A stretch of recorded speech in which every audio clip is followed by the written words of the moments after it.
I didn't say a word. I just held the door open and waited for them to realize what they'd done. That moment, my mother's face going pale under the porch light, my father's jaw tightening like he was biting down on something bitter. I had rehearsed it 1,000 times in my head over 20 years. And when it finally came, I didn't feel triumphant. I didn't feel anything that dramatic. I mostly just felt tired, and very, very clear. But I'm getting ahead of myself. I was 19 when my parents told me I had 48 hours to get out of their house in Oakville. It was October, which anyone who's lived in southern Ontario knows means the cold doesn't ask permission. It just arrives. The leaves were already turning along the escarpment, and I remember thinking how strange it was that everything could look so beautiful while your life was coming apart. The reason they gave me was this. I had reported my uncle to the police. My uncle, my father's older brother, had been managing the family business for nearly a decade, a small chain of hardware stores that my grandfather had built up across Hamilton and Burlington. Nothing glamorous, but steady. The kind of business that keeps a family comfortable for generations if no one touches the foundation. My uncle had been touching the foundation. He had been siphoning money for years, skimming from suppliers, inflating invoices, running personal expenses through the company accounts.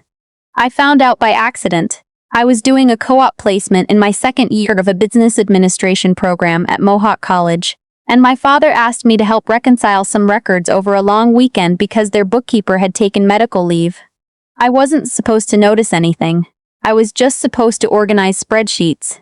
But I had always been the kind of person who notices when numbers don't add up, and these numbers weren't just slightly off.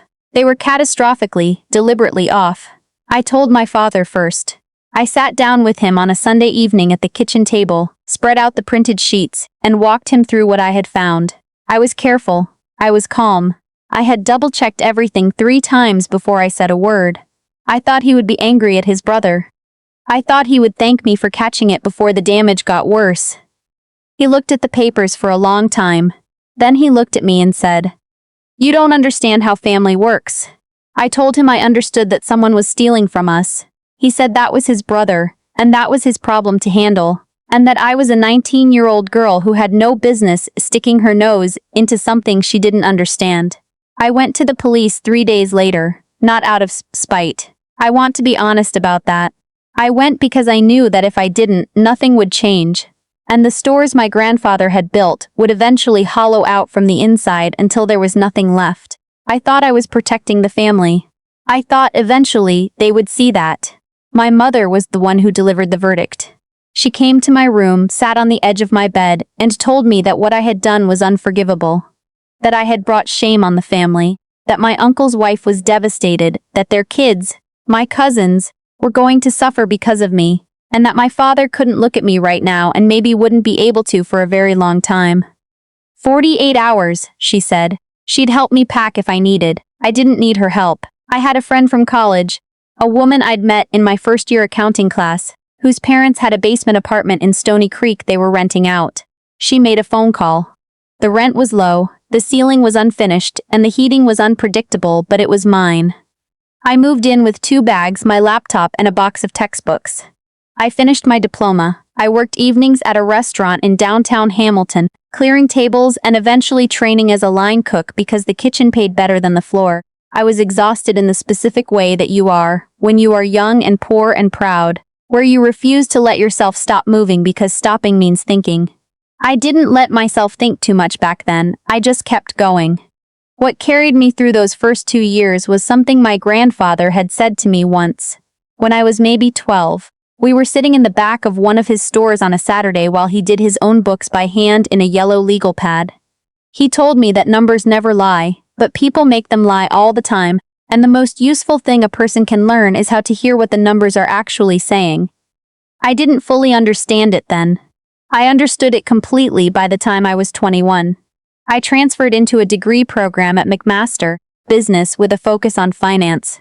I took out a student loan, kept my restaurant job on weekends, and found a second part-time position doing data entry for a small accounting firm in Dundas. The woman who ran that firm, I'll call her my employer, because she deserves more than a passing mention. She noticed that I was doing more than data entry. I was catching discrepancies, flagging inconsistencies, leaving notes in the margins of documents that she said her senior staff hadn't thought to write. She offered me a contract role while I finished my degree. When I graduated, she offered me a full position. When she retired 6 years later, she sold me a portion of the firm at a price that was generous to the point of being a gift. And she told me she'd never met anyone who worked as hard as I did for as many years without being asked. I told her I'd had a very good reason to prove something to myself. She told me proving things to yourself was fine, but at some point it was okay to just let it be true. I thought about that a lot. By the time I was 32, I had grown the firm. We handled forensic accounting, fraud investigation, litigation support. There were 11 people working for me in an office on James Street North in Hamilton, 2 blocks from where I used to wait tables. I owned a house in Ancaster, not large, but mine, with a backyard that looked out onto the Dundas Valley. I paid my mortgage on time every month and felt something close to disbelief every time I did. I had not spoken to my parents in 14 years. That is a number that sounds dramatic until you live through it gradually. The first year, I thought about calling constantly. The second year, less. By the 5th year, I had stopped rehearsing what I would say. By the 10th, I had almost stopped thinking about them on a daily basis, almost. There were still moments. A particular smell of autumn air, the sound of someone speaking French in a grocery store the way my father sometimes did when he was on the phone with his cousins from Quebec, and the grief would come back, compact and sharp, like pressing on a bruise. I had built a real life. I had friends I trusted, a therapist I'd been seeing for 6 years, a rescue dog named after a street in Hamilton, and a Saturday routine that involved the farmer's market on York and a very specific order from a coffee shop that the staff had memorized. I was not waiting for anything. And then, on a Wednesday evening in early March, my doorbell rang. I wasn't expecting anyone. I looked at the security camera on my phone and saw 2 people standing on my front step. It took me a moment to process what I was seeing. My mother's hair had gone white. My father was using a cane. But I knew them immediately, the way you always know people who shaped you, regardless of how much time has passed. I stood in my front hallway for a moment, my dog sitting next to me looking up at my face, reading whatever expression I was making. I pressed the intercom button. Yes? My mother's voice came through. Isabelle, it's us. It's your mother and your father. I already knew that. I can see you on the camera. A pause. Can we come in? We need to talking to you. I should have said no, I know that. My therapist would certainly have had something to say about what I did next. But I had spent 14 years wondering if this moment would come, and I decided I wanted to hear what they had to say in person. I wanted to see their faces while they said it. I opened the door. We sat in my living room. They sat together on the couch. I sat across from them in the chair I'd bought at an antique market in Elora, and had reupholstered twice because I loved the bones of it. My dog positioned himself at my feet and watched them with the serene suspicion only dogs can manage. My mother looked around the room slowly. I could see her registering things, the bookshelves, the framed artwork, the photograph on the mantle from a hiking trip I'd taken in Algonquin Park 3 summers ago with friends. I watched her put together the picture of a life she had no part in building. My father was the one who finally spoke. He said that my uncle's case had finished working through the civil courts. That was old news. The criminal proceedings had concluded years earlier, and I had followed them from a distance, not with satisfaction exactly, but with the particular relief of someone who had been told they were wrong and had turned out to be right. My uncle had pleaded guilty to fraud. The stores had been sold to pay back creditors. The family had fractured in ways that would probably never fully heal. My father said things had been hard, that my mother's health had become complicated, that they had lost the house in Oakville and were renting a small apartment in Burlington now, that they wanted to. He paused here and pressed his lips together, and I watched him try to find the word.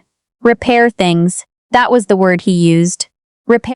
My mother reached into her bag and took out an envelope. She placed it on the coffee table between us. She said it was a letter, that she had written it over many months and that she wanted me to read it, and that she hoped it would explain some things. She also said, and here her voice shifted into something that I recognized as the voice she used when she was asking for something while pretending she wasn't, that they had spoken to a financial advisor, and that, with their pension and her medication costs, things were becoming quite difficult, and they thought, perhaps, given that I had clearly done well, and given that we were still family. Let her finish. I didn't interrupt. I sat very still and listened to every word. When she was done, I looked at the envelope on the table. Then I looked at my father. Then at my mother. I said, I want to ask you something, and I need you to answer me honestly. When you came to my door tonight, what did you think you were going to find? My mother looked confused. She started to say something about wanting to reconnect, wanting to see how I was. I said, you threw me out at 19 for doing the right thing. You chose your brother, the person who was stealing from your own father's business, over your daughter you didn't call, not once in 14 years. Not when I graduated. Not at Christmas. Not ever. I kept my voice level. I had not raised my voice in a very long time. So I want to understand, what did you think this conversation was going to look like? Did you think I would hand you a check? Did you think I would say it was fine? My father started to say something about circumstances being complicated, and family being family. I said, I know what family is. I know because I built one, without you. My mother's eyes filled. She said my name. I picked up the envelope from the table and held it out to her. I'm not going to read this tonight. I might not ever read it. I don't know yet. But I do know that I'm not in a position to help you financially, and even if I were, this isn't how that conversation would start. She didn't take the envelope back right away. We sat there for a moment in that specific suspended silence that happens when something irrevocable has just been said out loud. My father said quietly that he understood. I'm not sure I believed him. But I stood up, and he stood up slowly with the cane, and my mother stood up and I walked them to the door. There was a moment on the threshold. My mother paused and looked at me with an expression I didn't quite have a name for.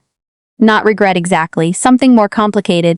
The look of someone who has finally understood the full weight of a decision they made a long time ago and can't unmake. I said, I hope things get easier for you. I mean that. And then I closed the door. I stood in the hallway for a while. My dog pressed his nose against my hand. Outside, through the narrow window beside the door, I watched the headlights of their car pull out of my driveway and disappear down the street. I thought about my grandfather, sitting in the back of his store with his yellow legal pad, telling me that numbers never lie. I thought about the first night in the basement apartment in Stoney Creek, sitting on the floor eating cereal because I didn't have a table yet, telling myself that this was temporary and I would figure it out. I thought about my employer, handing me a set of keys to the office and saying she'd never met anyone who worked as hard for as long without being asked. I went to the kitchen and made tea. I stood at the back window and looked out at the valley in the dark, the trees just beginning to show the first suggestion of March moving toward something better. I had not handed them anything. Not money, not absolution, not the version of me that still needed them to say they were sorry in order to be okay. I was already okay. That was the thing they didn't understand when they rang my doorbell. I had been okay for a long time. I had built okay into something solid, something that had working hours and a mortgage and people who counted on me and a dog who trusted me completely, and a chair I had reupholstered twice because I loved the bones of it. The envelope was still on my coffee table. I looked at it for a long time. Then I went to bed. I left it there and I slept better than I had in weeks. There is something that nobody tells you about building a life from nothing, which is that it is not actually building from nothing. You are always building from something. From anger, from grief, from the specific determination of someone who has been told they don't belong and has decided to make belonging irrelevant. I built from all of those things. I built from the memory of my grandfather's handwriting in a yellow legal pad. I built from cold October mornings and unfinished basement ceilings and the particular satisfaction of a set of accounts that finally balanced. Family is not the people who claim you when you become something worth claiming. Family is not the name you carry or the house that someone else owns. Family is the people who showed up when you had nothing. The friend who made a phone call, the employer who noticed, the therapist who asked the right questions for 6 years, the dog who pressed his nose against your hand at exactly the right moment. I still have the envelope. I haven't opened it. Maybe I will someday, and maybe I won't. That's a decision I get to make, on my own timeline, in my own house, in the life I built without them. And that, more than anything, is the only answer I ever needed to give.